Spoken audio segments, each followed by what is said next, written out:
नमस्कार, मैं शिवानी बिहारी न्यूज में आपका स्वागत है। आज है 20 फरवरी, दिन गुरुवार। खबरों की ओर बढ़ने से पहले एक नजर डालते हैं सुर्खियों पर। बीपीएससी 70वीं मुख्य परीक्षा का शेड्यूल हुआ जारी। 25 से 30 अप्रैल के बीच होगी परीक्षा। 21 फरवरी से कर सकते हैं आवेदन। सीएम नीतीश का आज नालंदा में होगा प्रगति यात्रा। 300 विकास योजनाओं का करेंगे उद्घाटन। सीएम के दौरे को लेकर पुख्ता किए गए इंतजाम। बिहार लघु उद्योग योजना के लिए आवेदन। ऑनलाइन आवेदन पोर्टल का किया गया शुभारंभ। 18 से 50 वर्ष के आयु वाले व्यक्ति शुरू कर सकते हैं स्टार्टअप। डिजिलॉकर में नहीं रख सकते कुछ खास दस्तावेज। निजी कंपनियों के कॉन्ट्रैक्ट, प्राइवेट रसीदें नहीं कर सकते ऐड। हाथ से लिखे दस्तावेज भी डिजिलॉकर में नहीं हो सकते अपलोड। BSEIDC को सौंपे गए स्कूल विकास कार्य। स्कूल के प्रधानाध्यापक की हुई छुट्टी। 1 अप्रैल से लागू होंगे नए नियम। क्या ट्रेन छूटने पर कर सकते हैं दूसरे ट्रेन में सफर? ट्रेन छूटने के बाद क्या है सफर करने के नियम? जानेंगे इसके खास नियम। भारत बनाम बांग्लादेश मैच में आज किसका पलड़ा भारी? बांग्लादेश के खिलाफ मैच से भारत का चैंपियंस ट्रॉफी का आगाज। आज दोपहर 2:30 बजे से खेला जाएगा यह मुकाबला। अब चलिए बढ़ते हैं बिहार की 25 बड़ी खबरों की ओर विस्तार से। बैंक ऑफ बड़ौदा में 518 पदों पर भर्ती के लिए आवेदन शुरू। बैंक ऑफ बड़ौदा ने ह्यूमन रिसोर्स के तहत 518 पदों पर भर्ती निकाली है और यह भर्ती विभिन्न ब्रांचों में होगी और आवेदन प्रक्रिया 19 फरवरी 2025 से शुरू हो चुकी है। इच्छुक उम्मीदवारों को 11 मार्च 2025 तक आवेदन करना होगा। आयु सीमा 22 से 43 वर्ष के बीच है और आरक्षित वर्ग के उम्मीदवारों को छूट मिलेगी। शैक्षणिक योग्यता अलग अलग पदों के लिए निर्धारित है, जिसे उम्मीदवारों को आधिकारिक नोटिफिकेशन से जांचना होगा। जनरल, ओबीसी और ईडब्ल्यूएस उम्मीदवारों के लिए आवेदन शुल्क 600 रुपये है, जबकि SC, ST और महिला उम्मीदवारों के लिए 100 रुपये है। चयन ऑनलाइन परीक्षा, ग्रुप डिस्कशन या पर्सनल इंटरव्यू के आधार पर होगा। बीपीएससी 70वीं मुख्य परीक्षा का शेड्यूल हुआ जारी। बीपीएससी ने 70वीं बीपीएससी मुख्य परीक्षा का शेड्यूल जारी कर दिया है, जबकि री एग्जाम की मांग को लेकर अभी भी आंदोलन चल रहा है। बीपीएससी 70वीं मेंस परीक्षा का आयोजन 25 से 30 अप्रैल तक होगा, जिसमें 25, 26, 28, 29 और 30 अप्रैल की तिथियां शामिल हैं, जिसमें विभिन्न विषयों की परीक्षाएं 2 पालियों में ली जाएंगी। आवेदन प्रक्रिया 21 फरवरी से शुरू होकर 17 मार्च तक चलेगी। अभ्यर्थी बीपीएससी की आधिकारिक वेबसाइट www.bpsc.bihar.gov.in पर जाकर फॉर्म भर सकते हैं। सीएम नीतीश का आज नालंदा में होगा प्रगति यात्रा। मुख्यमंत्री नीतीश कुमार के गृह जिले नालंदा के नानंद और धरहरा गांव में अब विकास की नई कहानी लिखी जा रही है। 20 फरवरी यानी आज आयोजित मुख्यमंत्री की प्रगति यात्रा के दौरान लगभग 300 विकास योजनाओं का शिलान्यास और उद्घाटन होगा। इनमें नानंद गांव का निरीक्षण, मोहनपुर मत्स्य हैचरी, बिहार शरीफ का हेल्थ फिटनेस पार्क, सबैत पंचायत में आवासीय बालिका विद्यालय, बिंद का खेल मैदान और सोहसराय हॉल्ट के पास आरओबी जैसी प्रमुख परियोजनाएं शामिल हैं। इन योजनाओं से शिक्षा, स्वास्थ्य और बुनियादी सुविधाओं में सुधार होगा। प्रशासन ने सुरक्षा के पुख्ता इंतजाम किए हैं और क्षेत्र में उत्साह का माहौल है। गोल्ड कमांडर सिस्टम लागू कर भीड़ पर किया जाएगा नियंत्रण। महाकुंभ हादसे के बाद बिहार में भीड़ प्रबंधन के लिए एक नया कार्य योजना यानी SOP तैयार किया जा रहा है, जिसमें मेला और पर्व त्योहार जैसे आयोजनों में AI टूल्स जैसे रिमोट सेंसिंग और मशीन लर्निंग के जरिए मेला और आयोजन स्थलों पर निगरानी की जाएगी। इसके तहत गोल्ड कमांडर सिस्टम लागू किया जाएगा, जिसमें आयोजन स्थल पर मुख्य और डिप्टी कमांडर तैनात होंगे। पुलिस, स्वास्थ्य, नगर निगम और आपात सेवाओं के बीच समन्वय सुनिश्चित किया जाएगा। CCTV और साउंड सिस्टम से निगरानी और अफवाहों पर काबू पाया जाएगा। साथ ही मॉक ड्रिल और पुलिस बल को विशेष प्रशिक्षण दिया जाएगा ताकि भगदड़ और अन्य आपदाओं से बचा जा सके। रिचार्ज नहीं होने पर 3 महीने बाद कटेगी आपकी बिजली। जी हाँ, यदि आपके स्मार्ट प्रीपेड मीटर का 3 माह से बैलेंस 0 है तो तत्काल फिक्स चार्ज का भुगतान करें, अन्यथा आपका कनेक्शन 4थे महीने पोल से काट दिया जाएगा। बिजली कंपनी ने राज्य में 1.5 लाख उपभोक्ताओं को चिन्हित किया है, जिनके मीटर पिछले 3 महीने से रिचार्ज नहीं हुए हैं। ऐसे उपभोक्ताओं को नोटिस और कॉल भेजी जा रही है। यदि रिचार्ज नहीं किया गया तो बकाया राशि लेकर कनेक्शन काटा जाएगा। इसके बाद रिकनेक्शन के लिए आपको कार्यालय के चक्कर लगाने पड़ सकते हैं। साथ ही 10 से 15% मामलों में बिजली चोरी भी पकड़ी जा रही है। बिहार लघु उद्योग योजना के लिए करें आवेदन। बिहार सरकार ने लघु उद्योग को बढ़ावा देने के लिए लघु उद्यमी योजना के तहत आवेदन मांगे हैं। इस योजना के तहत 18 से 50 वर्ष के आयु वाले व्यक्ति स्टार्टअप शुरू कर सकते हैं जिनकी मासिक आय 6,000 से कम हो। उद्योग मंत्री नीतीश मिश्रा ने ऑनलाइन आवेदन पोर्टल का शुभारंभ किया और बताया कि 2023-24 में 40,000 से अधिक लाभुकों को 50,000 की पहली किस्त दी गई है, जबकि द्वितीय किस्त में 11,418 लाभुकों को 1 लाख की राशि दी गई। 2024-25 के लिए आवेदन 19 फरवरी से शुरू होकर 5 मार्च तक आमंत्रित किए गए और चयन कंप्यूटराइज्ड रेंडमाइजेशन से किया जाएगा और चयनित लाभुकों को 2 लाख तक का अनुदान मिलेगा। दरभंगा में 21 फरवरी को आयोजित होगा जॉब। दरभंगा में 21 फरवरी 2025 को श्रम संसाधन विभाग बिहार सरकार के तत्वाधान में जॉब कैंप आयोजित किया जाएगा। यह जॉब कैंप अवर प्रादेशिक नियोजनालय दरभंगा के माध्यम से संयुक्त श्रम भवन लहेरी सराय में होगा। बालाजी बायो प्लांटेक पीवीटी एलटीडी द्वारा सेल्स एग्जीक्यूटिव और एग्रीकल्चर ऑफिसर के 31 पदों पर साक्षात्कार लिया जाएगा। 12वीं और बीएससी उत्तीर्ण 21 से 40 वर्ष आयु वर्ग के पुरुष अभ्यर्थी आवेदन कर सकते हैं। चयनित अभ्यर्थियों को समस्तीपुर में रोजगार मिलेगा, साथ ही 10,000 से 21,500 तक वेतन मिलेगा। आवेदन के लिए एनसीएस पोर्टल पर निबंधन आवश्यक है। बायोडाटा, शैक्षणिक प्रमाण पत्र, रंगीन फोटो, आधार कार्ड, पैन कार्ड और अन्य प्रमाण पत्र के साथ जॉब कैंप में भाग लें। कुछ खास दस्तावेजों को डिजिलॉकर में नहीं रख सकते आप। जी हाँ, डिजिलॉकर में आप कुछ खास दस्तावेज ही रख सकते हैं और कुछ खास दस्तावेज को आप नहीं रख सकते हैं। इसमें आप सरकारी दस्तावेज जैसे Aadhaar card, PAN card, driving licence, voter card और स्कूल की मार्कशीट आदि रख सकते हैं, लेकिन कुछ दस्तावेज ऐसे हैं जिन्हें आप डिजिलॉकर में नहीं रख सकते। इनमें निजी कंपनियों के कॉन्ट्रैक्ट, प्राइवेट रसीदें या अनौपचारिक दस्तावेज शामिल हैं। इसके अलावा जो दस्तावेज सरकारी मान्यता प्राप्त संस्थान ने जारी नहीं किए हैं उन्हें भी डिजिलॉकर में स्टोर नहीं किया जा सकता। संवेदनशील जानकारी जैसे बैंक खाता डिटेल्स, एटीएम पिन और क्रेडिट कार्ड डिटेल्स भी डिजिलॉकर में नहीं रख सकते हैं। हाथ से लिखे गए दस्तावेज भी डिजिलॉकर में अपलोड नहीं हो सकते। सावधान, रेलवे ने 16 घंटे में वसूले 18 लाख जुर्माना। जी हां, दरभंगा समस्तीपुर रेलवे मंडल में 16 घंटे तक चले मेगा टिकट जांच अभियान के तहत 2,521 बिना टिकट यात्रियों को पकड़ा गया, जिससे रेलवे को 17,82,000 रुपए का राजस्व प्राप्त हुआ है। विशेष अभियान के दौरान दरभंगा स्टेशन पर 701 यात्रियों से 5,91,000 रुपए का जुर्माना वसूला गया। इस अभियान में 198 टिकट जांच कर्मियों और आरपीएफ जवानों को तैनात किया गया था। सीनियर डीसीएम अनन्या स्मृति ने बताया कि रेलवे इस तरह के अभियानों को लगातार जारी रखेगा ताकि बिना टिकट यात्रा पर रोक लगाई जा सके और यात्रियों को बेहतर अनुभव मिल सके।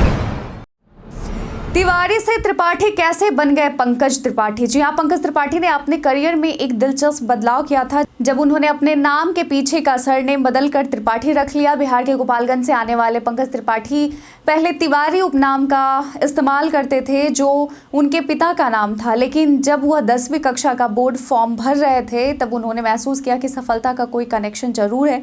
इस बारे में उन्होंने हाल ही में बताया कि पंकज त्रिपाठी के पिता और चाचा के नाम में अंतर था। पिता का नाम तिवारी था जबकि चाचा का नाम त्रिपाठी था। उन्होंने आहिस्ता से अपने सरनेम को त्रिपाठी कर दिया और अपने पिता का नाम भी बदलकर बनारस त्रिपाठी कर दिया।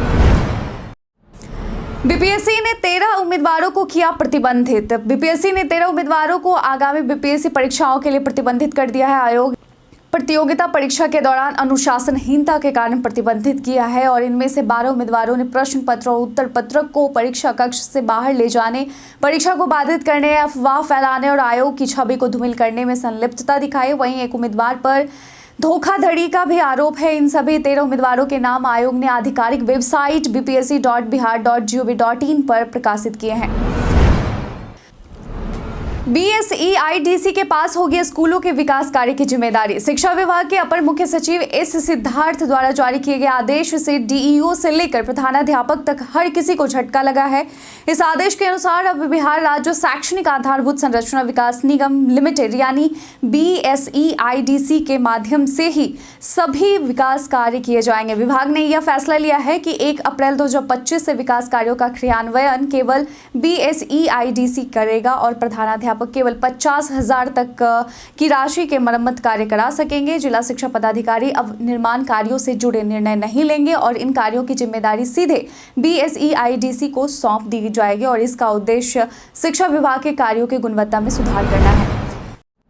जियो के 949 रुपए के प्लान में मिलेगा जियो हॉटस्टार सब्सक्रिप्शन। जी हाँ, रिलायंस जियो का नया रिचार्ज प्लान 949 रुपए का है, जिसमें 84 दिनों की वैलिडिटी मिलती है। इस प्लान के तहत यूजर्स को रोजाना 2 GB data, unlimited voice calling और 100 SMS का फायदा मिलता है। इसके अलावा इस प्लान के साथ जियो हॉटस्टार का फ्री मोबाइल सब्सक्रिप्शन भी दिया जा रहा है, जिससे यूजर्स जियो सिनेमा और डिज्नी प्लस हॉटस्टार दोनों का कंटेंट देख सकते हैं। इसके साथ ही जियो टीवी और जियो क्लाउड जैसी एप्स का एक्सेस भी मिलता है। इस प्लान में अनलिमिटेड 5G डेटा का लाभ भी दिया जा रहा है।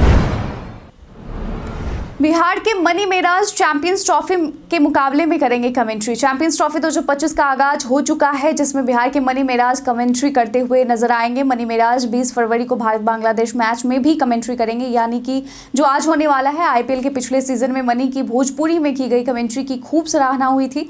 मनी मेराज बिहार में मशहूर यूट्यूबर और कॉमेडियन हैं, जिनकी पहली फिल्म वेलकम को दर्शकों का अच्छा रिस्पॉन्स मिला था। अब वेलकम 2 की शूटिंग भी शुरू हो चुकी है। सोशल मीडिया से अपना करियर शुरू करने वाले मनी आज एक पॉपुलर फिगर बन चुके हैं। प्लेटफॉर्म पर मजिस्ट्रेट समेत जवानों की 3 शिफ्ट में लगी ड्यूटी। पटना जंक्शन समेत दानापुर, पाटलिपुत्र और राजेंद्र नगर टर्मिनल पर महाकुंभ जाने वाले श्रद्धालुओं की भारी भीड़ बनी हुई है।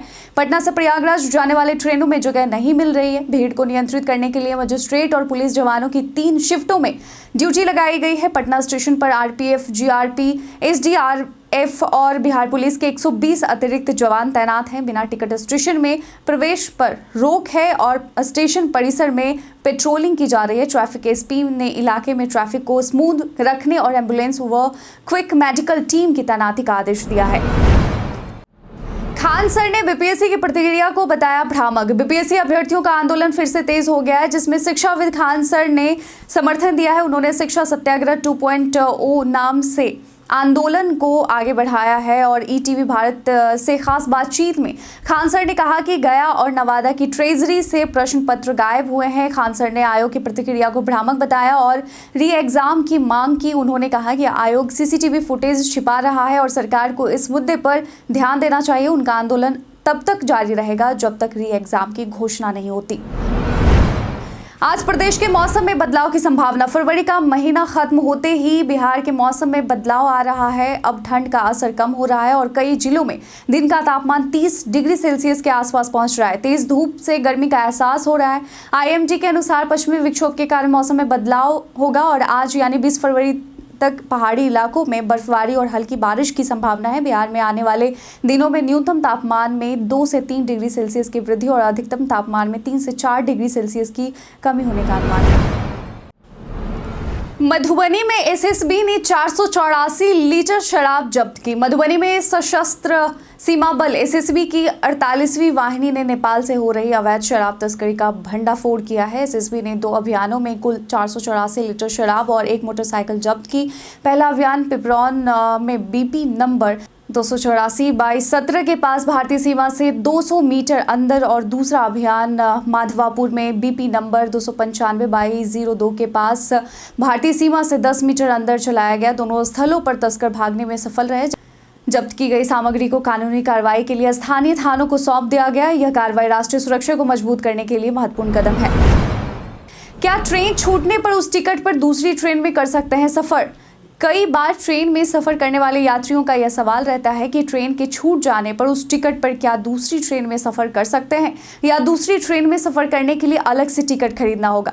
भारतीय रेलवे के नियमों के अनुसार अगर आपके पास जनरल टिकट है और ट्रेन छूट जाती है तो आप उसी कैटेगरी की दूसरी ट्रेन में सफर कर सकते हैं। हालांकि यदि आप प्रीमियम ट्रेन जैसे वंदे भारत और तेजस में यात्रा करना चाहते हैं तो आपको अतिरिक्त जुर्माना भरना पड़ सकता है। वहीं अगर आपके पास कंफर्म रिजर्वेशन टिकट है और ट्रेन छूट गई है तो आप उस टिकट पर किसी दूसरी ट्रेन में सफर नहीं कर सकते। इस स्थिति में यदि आप दूसरी ट्रेन में पकड़े जाते हैं तो TTE आपसे जुर्माना वसूल सकता है और यदि आप जुर्माना नहीं भरते या बदतमीजी करते हैं तो आपको जेल भी हो सकती है। इसलिए रिजर्वेशन के दौरान सही ट्रेन और टिकट की जानकारी रखना महत्वपूर्ण है। सीएम नीतीश के गढ़ में जाकर गरजे तेजस्वी यादव। बिहार के मुख्यमंत्री नीतीश कुमार के गढ़ राजगीर में पहुंचे और कार्यकर्ता दर्शन कार्यक्रम के दौरान राज्य सरकार पर तीखा हमला बोला। उन्होंने आरोप लगाया कि एनडीए सरकार पूरी तरह असफल रही और बिहार में अपराध की घटनाएं बढ़ी हैं। तेजस्वी यादव ने घोषणा की है कि उनकी सरकार बनने पर बिहार वासियों को 200 यूनिट मुफ्त बिजली मिलेगी और सामाजिक सुरक्षा पेंशन राशि 400 से बढ़ाकर 1500 रुपए की जाएगी। उन्होंने यह भी कहा कि जब सरकार 15 साल बाद वाहन चलाने को अनुमति नहीं देती तो नीतीश सरकार को तो 20 साल हो गए हैं, अब यह सरकार किसी काम की नहीं है, मुख्यमंत्री केवल चेहरा है। जगदानंद सिंह की नाराजगी को सुधाकर सिंह ने किया खारिज। आरजेडी के पूर्व अध्यक्ष जगदानंद सिंह की नाराजगी की अटकलों को उनके बेटे सुधाकर सिंह ने खारिज किया है। सुधाकर ने कहा कि उनके पिता की पार्टी से कोई नाराजगी नहीं है और वह स्वास्थ्य कारणों से आरजेडी कार्यालय से दूरी बनाए हुए हैं। उन्होंने यह भी कहा कि यदि जगदानंद नाराज होते तो उनके बयान आते, लेकिन चुप रहने का कारण शारीरिक अस्वस्थता है। सुधाकर ने आरजेडी प्रदेश अध्यक्ष पद से इस्तीफे की अटकलों को भी नकारा और कहा कि ऐसी कोई जानकारी नहीं है। जगदानंद सिंह आरजेडी के साथ हैं और भविष्य में भी रहेंगे। लालू यादव के बयान पर भड़के योगी। लालू यादव ने हाल ही में महाकुंभ को फालतू और अर्थहीन बताया था, जिस पर यूपी के मुख्यमंत्री योगी आदित्यनाथ ने कड़ा पलटवार किया है। उन्होंने कहा कि सनातन धर्म के किसी आयोजन को भव्यता से करना कोई अपराध नहीं है और उनकी सरकार इसे आगे बढ़ाएगी। योगी ने आरोप लगाया कि विपक्षी दलों द्वारा महाकुंभ के खिलाफ बयान देना सनातन आस्था के खिलाफ है। उन्होंने समाजवादी पार्टी के अखिलेश यादव पर भी जिक्र किया और जो पहले महाकुंभ का विरोध करते थे लेकिन बाद में चुपके से स्नान करने गए। योगी ने यह भी कहा कि महाकुंभ भारत की आस्था का प्रतीक है और इसे सम्मान मिलना चाहिए। भारत बनाम बांग्लादेश मैच में आज किसका पलड़ा भारी। आज 20 फरवरी को भारत अपनी आईसीसी चैंपियंस ट्रॉफी 2025 की शुरुआत बांग्लादेश के खिलाफ दुबई में करेगा। यह प्रतिष्ठित टूर्नामेंट 8 साल बाद वापसी कर रहा है और भारत को ग्रुप ए में रखा गया है, जहां उसका मुकाबला पाकिस्तान, बांग्लादेश और न्यूजीलैंड से होगा। बांग्लादेश की टीम इस मैच में अपने अनुभवी खिलाड़ी शाकिब अल हसन और लिटन दास के बिना उतरेगी। भारत इस टूर्नामेंट में मजबूत दावेदार माना जा रहा है। हालांकि बुमराह की गैर मौजूदगी में मोहम्मद शमी, अर्शदीप सिंह और हर्षित राणा गेंदबाजी आक्रमण का नेतृत्व करेंगे। रोहित शर्मा की कप्तानी में आज भारत बांग्लादेश के खिलाफ दोपहर 2:30 बजे से दुबई इंटरनेशनल स्टेडियम दुबई में मैच खेलेंगे और यह मैच जियो हॉटस्टार ऐप और वेबसाइट पर लाइव देख सकते हैं। भारत के इतिहास में आज की तारीख कई कांडों से है दर्ज। 20 फरवरी 1835 में कलकत्ता मेडिकल कॉलेज आधिकारिक तौर पर खुला। 1987 में हिमाचल प्रदेश भारतीय संघ का 24वां राज्य बनाया गया। 1999 में दूरदर्शन पर खेल चैनल शुरू हुआ। 20 फरवरी 1945 को भारतीय अभिनेता अनु कपूर का जन्म हुआ। 1955 में रघुवेंद्र तंवर भारतीय साहित्यकार का जन्म हुआ। 1950 में शरत चंद्र बोस स्वतंत्रता सेनानी का निधन हुआ। आज ही के दिन अरुणाचल प्रदेश दिवस, मिजोरम दिवस और विश्व सामाजिक न्याय दिवस के तौर पर मनाया जाता है। साल में 2 बार होगी सीबीएसई बोर्ड 10वीं की परीक्षा। केंद्रीय माध्यमिक शिक्षा बोर्ड सीबीएसई 2026-27 से 10वीं कक्षा की बोर्ड परीक्षा साल में 2 बार आयोजित करेगा और इस निर्णय का उद्देश्य छात्रों पर परीक्षा का दबाव कम करना और उन्हें बेहतर प्रदर्शन का अवसर प्रदान करना है। विद्यार्थी दोनों परीक्षाओं में से किसी भी एक में सर्वोत्तम अंक प्राप्त कर सकते हैं और वही अंक रिजल्ट में शामिल किए जाएंगे। इस पहल का हिस्सा सीबीएसई ग्लोबल करिकुलम भी लॉन्च करेगा, जो 260 विदेशी स्कूलों में लागू होगा। टाइम्स ऑफ इंडिया की रिपोर्ट के मुताबिक यह कदम शिक्षा मंत्रालय की योजनाओं के तहत तनाव मुक्त परीक्षा प्रणाली और वैचारिक समझ को बढ़ावा देने के लिए उठाया गया है। हम प्रतिदिन आपसे 5 ऐसे जरूरी सवाल और उसके जवाब पूछते हैं जो कि बीपीएससी, बिहार पुलिस दारोगा समेत एसएससी जैसे अन्य प्रतियोगी परीक्षाओं में काम आए। सवाल इतिहास, बिहार स्पेशल, विज्ञान, करंट अफेयर्स और भूगोल से रहेंगे। पूछे गए 5 सवाल में आपने कितना सही उत्तर दिया है यह हमें कमेंट सेक्शन में लिखकर जरूर बताएं। आज का हमारा पहला सवाल है, यूक्रेन में हाल ही में रूसी बलों द्वारा कब्जा किया गया वुहलेदार क्या है। ऑप्शन ए ऐतिहासिक शहर, ऑप्शन बी कोयला खनन कस्बा, ऑप्शन सी सैन्य अड्डा, ऑप्शन डी बंदूक कारखाना। इसका सही उत्तर है ऑप्शन बी कोयला खनन कस्बा। आज का दूसरा सवाल है, तिहार त्योहार मुख्य रूप से किस देश में मनाया जाता है। Option A Bangladesh, option B Nepal, option C Bhutan, option D Myanmar. इसका सही उत्तर है ऑप्शन बी नेपाल। आज का तीसरा सवाल है, भगवान बुद्ध ने सम्राट बिंबिसार का किस स्थान पर धर्म परिवर्तन कराया था। Option A Bodh Gaya, option B Rajgir, option C Nalanda, option D Champanagar. इसका सही उत्तर है ऑप्शन बी राजगीर। आज का चौथा सवाल है, कंपनी चित्रकला का मुख्य केंद्र कौन सा शहर था। Option A Gaya, option B Rajgir, option C Patna, option D Vaishali. इसका सही उत्तर है ऑप्शन सी पटना। आज का पांचवा और आखिरी सवाल है, स्वतंत्रता सेनानी जुब्बा सहनी बिहार के किस जिले से थे? Option A Bhagalpur, option B Muzaffarpur, option C Patna, option D Saran. इसका सही उत्तर है ऑप्शन बी मुजफ्फरपुर। बीते दिन हमारे द्वारा पूछे गए सवाल का आप लोगों में से बहुत लोगों ने अपना जवाब में कमेंट सेक्शन में लिख कर दिया था। जिन्होंने पूछे गए सवाल का जवाब दिया उनके नाम हैं राजेश मांझी, सुमन कुमार मिश्रा, संजीव कुमार, रंजीत कुमार, मोतीलाल कुमार, पंकज कुमार, अशोक कुमार, राजीव कुमार, कुश कुमार यादव, विनय कुमार, महावीर वर्मा, कृष्णा प्रसाद, महेश दास, नेहा कुमारी, सूरज कुमार, प्रदीप पंडित और पल्लवी सिंह। इसके साथ ही बढ़ते हैं आज के सवाल की ओर। आज का सवाल है, क्या आप डिजीलॉकर ऐप का उपयोग करते हैं? क्या आपको पता है डिजीलॉकर ऐप के बारे में? अपना जवाब में कमेंट सेक्शन में लिखकर जरूर बताइए। आज के बुलेटिन में बस इतना ही। बिहार के तमाम खबरों के साथ बने रहने के लिए देखते रहे बिहारी न्यूज़। और साथ ही अगर आप YouTube चैनल पर देख रहे हैं तो चैनल को सब्सक्राइब कर लें, और अगर आप Facebook पेज पर देख रहे हैं तो लाइक और फॉलो करना ना भूलें ताकि हमारे आने का नोटिफिकेशन आपको मिल जाए। आज के लिए बस इतना ही। धन्यवाद।